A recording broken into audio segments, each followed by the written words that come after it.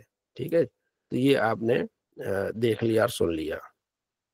اگلی حدیث جو میں آپ کو سنانا چاہتا ہوں یہ کہ آپ علیہ السلام فرماتے ہیں اللہ ان 2 بندوں سے بڑا خوش ہوتا ہے. ایک وہ بندہ جو لحاف میں ہوتا ہے، اپنے گھر والوں کے ساتھ، اپنے محبوبوں کے ساتھ گھر میں سویا ہوتا ہے، اور پھر اللہ کا نام لے کے کھڑا ہو جاتا ہے.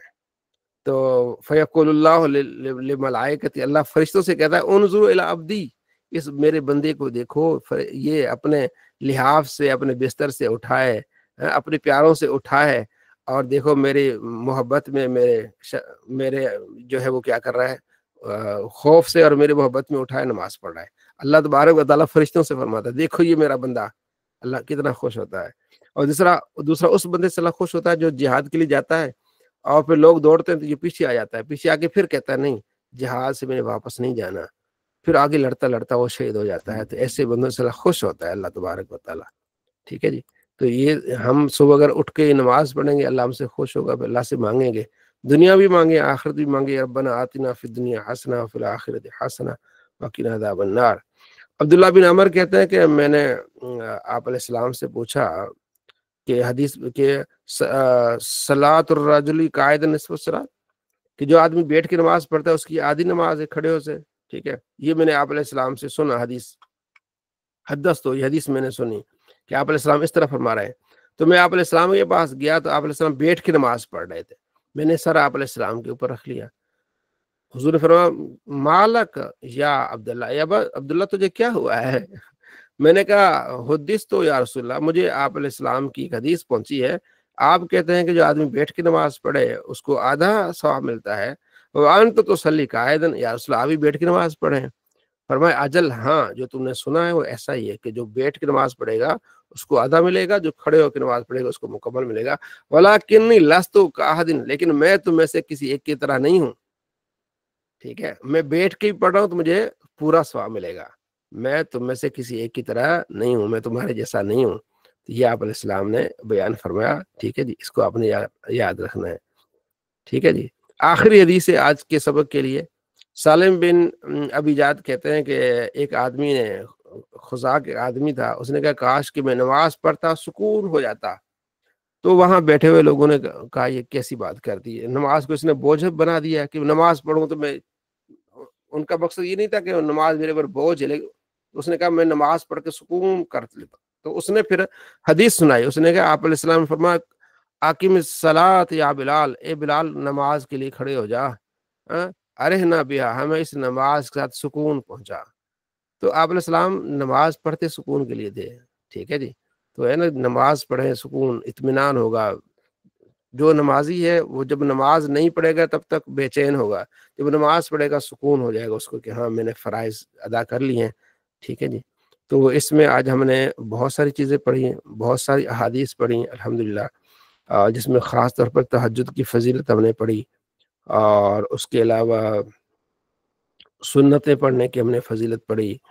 پھر اس کے علاوہ ہم نے امامت کون کرا سکتا ہے، جو امام کے لیے فرائض کیا ہیں وہ ہم نے پڑھا. پھر جب نماز میں کھڑے ہوں گے تو کس جگہ کھڑے ہوں گے، 2 ہوں گے تو کس طرح کھڑے ہوں گے، 3 ہوں گے تو کس طرح کھڑے ہوں گے. تو یہ چیزیں ہم نے ڈسکس کی ہیں. ٹھیک ہے جی. کوئی دوست اگر مزید کوئی پوچھنا چاہے تو کوئی بیچ میں تو